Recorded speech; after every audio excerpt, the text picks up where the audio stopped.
மேற்கு திசையில் சூரியன் மறையத்தான் செய்யும். அதனால் திமுகவினர் வீடு வீடாக சென்று அடையாள அட்டைகளை பெற்று எதை கொடுத்தாலும் திமுக மதுரை மேற்கு தொகுதியில் வெற்றி பெறாது என்று அதிமுக முன்னாள் அமைச்சர் செல்லூர் ராஜு கூறியுள்ளார். அதிமுக முன்னாள் அமைச்சர் செல்லூர் ராஜு கட்சி நிர்வாகிகளுடன் மதுரை மாவட்ட ஆட்சியர் அலுவலகம் வந்து திமுகவினர் குறித்து மாவட்ட ஆட்சியர் சங்கீதாவிடம் மனு கொடுத்தார்.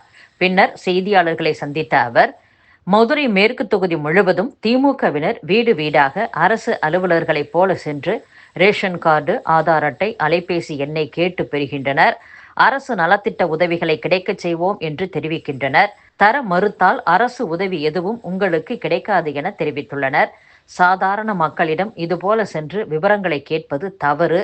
தனிநபர் உரிமையில் தலையிடுவதாக உள்ளதால் இது சட்டவிரோதமானது. அதனால் நடவடிக்கை எடுக்க வேண்டும் என்று மாவட்ட ஆட்சியரிடம் மனு கொடுத்துள்ளதாக கூறியுள்ளார். வந்தவர்கள் அரசு ஊழியர்கள் என்பதற்கான ஆடியோ, வீடியோ இருந்தால் நடவடிக்கை எடுப்பதாக மாவட்ட ஆட்சியர் கூறியுள்ளதாகவும் அமைச்சர் செல்லூர் ராஜு கூறியுள்ளார். மதுரை மேற்கு தொகுதி போல மற்ற தொகுதிகளிலும் இதேபோல் செய்ய உள்ளனர். மேற்கு தொகுதியில் ஏற்கனவே டிஃபன் பாக்ஸ் கொடுத்துள்ளனர். நான் பெரிய ஹாட் பாக்ஸ் கொடுங்கள் என்று கூறியுள்ளேன். எது கொடுத்தாலும் மக்கள் வாங்குவர். அவர்களுக்கு ஓட்டளிக்க மாட்டார்கள். அரசு அலுவலர்கள் என்று கூறி மக்களை ஏமாற்றுகின்றனர். தேர்தலுக்காக திருமங்கலம் ஃபார்முலா, ஈரோடு ஃபார்முலா போல இப்போது புது ஃபார்முலா கண்டுபிடித்துள்ளனர். அவர்கள் எல்லா தொகுதியிலும் இதை செய்யட்டும். மேற்கு திசையில் விடியல் வராது. மேற்கில் உதயசூரியன் உதிக்காது, மறையத்தான் செய்யும். அதனால் திமுக மதுரை மேற்கில் அஸ்தமனமாகும் என்றும் முன்னாள் அமைச்சர் செல்லூர் ராஜு பேசியுள்ளார். கடந்த 5 ஆண்டுகளாக செயல்படும் டாஸ்மாக் கடைகளின் எண்ணிக்கை எவ்வளவு, மதுபோதை மறுவாழ்வு மையங்கள் எத்தனை செயல்படுகின்றன என்பன போன்ற விவரங்களை தமிழக அரசு தரப்பில் தாக்கல் செய்ய உயர்நீதிமன்ற மதுரை கிளை உத்தரவிட்டுள்ளது. மதுரை நிலையூரைச் சேர்ந்த மேகலா என்பவர் தாக்கல் செய்த பொதுநல மனுவில் வடிவேல் கரையில் அமைந்துள்ள டாஸ்மாக் கடையை நிலையூருக்கு மாற்றம் செய்ய உள்ளனர். அருகில் குடியிருப்புகள், பள்ளி அமைந்துள்ளது. மது அருந்துவோரால் சட்டம் ஒழுங்கு பிரச்சினை ஏற்படும். கடையை நிலையூருக்கு மாற்றம் செய்ய தடை விதிக்க வேண்டும் என்று குறிப்பிட்டிருந்தார்.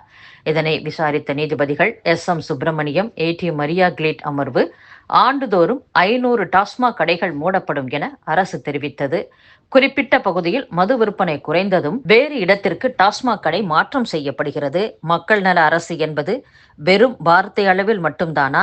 ரேஷன் கடைகள் சில கிலோமீட்டர் தூரத்தில் அமைந்துள்ளன. அதை தேடி கண்டுபிடித்து பொருட்கள் வாங்கச் சென்றால் நீங்கள் வசிக்கும் பகுதி இக்கடையின் அதிகார வரம்பிற்குள் வராது என்கிறார்கள். தெருக்கள் தோறும் டீ கடைகள் உள்ளன. அதுபோல நினைத்த நேரம் மது அருந்தும் வகையில் டாஸ்மாக் கடைகள் அருகருகே துவக்கப்படுகின்றன என்று கருத்து தெரிவித்தனர். பின்னர் நீதிபதிகள் பிறப்பித்த உத்தரவில் கடந்த 5 ஆண்டுகளாக செயல்படும் டாஸ்மாக் கடைகளின் எண்ணிக்கை எவ்வளவு, மதுபோதை மறுவாழ்வு மையங்கள் எத்தனை செயல்படுகின்றன என்பன போன்ற விவரங்களை தமிழக அரசு தரப்பில் ஜூன் 23ஆம் தேதி தாக்கல் செய்ய வேண்டும். மனுதாரர் குறிப்பிடும் பகுதியில் டாஸ்மாக் கடை அமைக்க பிறப்பித்த இடைக்கால தடை நீட்டிக்கப்படுகிறது என்றும் நீதிபதிகள் கூறியுள்ளனர். மதுரையில் வரும் 22ஆம் தேதி நடைபெறவுள்ள முருக பக்தர்கள் மாநாட்டிற்கு சிறப்பு ரயில் ஏற்பாடு செய்யப்பட்டுள்ளதாகவும், வரும் 21ஆம் தேதி இரவு 9:55 சென்னை எழும்பூரில் இருந்து புறப்படும் சிறப்பு ரயில் மறுநாள் காலை 5:40 மதுரை சென்றடையும்.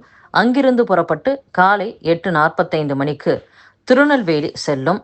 அதேபோல் 22ஆம் தேதி இரவு 9:40 திருநெல்வேலியில் புறப்பட்டு நள்ளிரவு 12:30 மதுரை வரும் சிறப்பு ரயில் மறுநாள் காலை 8:15 எழும்பூர் சென்றடையும் என்றும், மாநாட்டிற்கு வரும் முருக பக்தர்கள் இந்த வாய்ப்பை பயன்படுத்திக் கொள்ளலாம் என்றும் தமிழக பாஜக தலைவர் நயினார் நாகேந்திரன் கூறியுள்ளார்.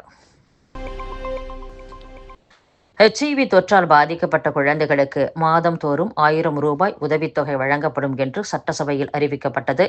அதன்படி 7618 குழந்தைகளுக்கு உதவித்தொகை வழங்க 1.89 கோடி ரூபாய் நிதி ஒதுக்கப்பட்டு அந்த திட்டம் துவக்கப்பட்டுள்ளதாக மக்கள் நல்வாழ்வுத்துறை அமைச்சர் மா. சுப்பிரமணியன் தெரிவித்துள்ளார்.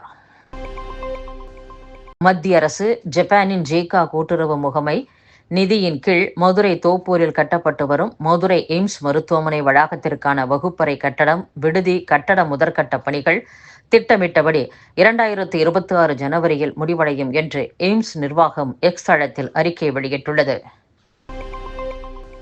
இந்தியா கனடா உறவுகள் மிக முக்கியமானவை. ஜனநாயகத்தை வலுப்படுத்த ஒன்றிணைந்து செயல்பட வேண்டும் என்று பிரதமர் மோடி தெரிவித்துள்ளார். 5 நாள் பயணமாக வெளிநாடு சென்றுள்ள பிரதமர் மோடி G7 மாநாட்டில் பங்கேற்க கனடா சென்றார். G7 மாநாட்டிற்கு இடையே ஜெர்மன் சான்சலர், கனடா பிரதமர் உள்ளிட்ட பல்வேறு உலக தலைவர்களுடன் பிரதமர் மோடி இருதரப்பு பேச்சுவார்த்தை நடத்தினார். இஸ்ரேல் ஈரான் இடையே போர் பதற்றம் ஏற்பட்டுள்ள நிலையில் ஈரானில் இருந்து இந்திய மாணவர்கள் பாதுகாப்பாக வெளியேற்றப்பட்டதாக இந்திய வெளியுறவுத்துறை தெரிவித்துள்ளது. நீதிபதிகளை நியமிக்கும் அதிகாரத்தை கொலீஜியம் அமைப்பிடம் இருந்து பறிப்பதே மத்திய அரசின் நோக்கம் என்று ராஜ்யசபா சுயேட்சை எம்பியும் மூத்த வழக்கறிஞருமான கபில் சிபல் குற்றம் சாட்டியுள்ளார். குஜராத் விமான விபத்தில் உயிரிழந்த 270 பேரில் 162 உடல்கள் மரபணு சோதனை வாயிலாக அடையாளம் காணப்பட்டுள்ளன. இதில் 120 பேரின் உடல்கள் உறவினர்களிடம் ஒப்படைக்கப்பட்டுள்ளன என்று தகவல் வெளியாகியுள்ளது.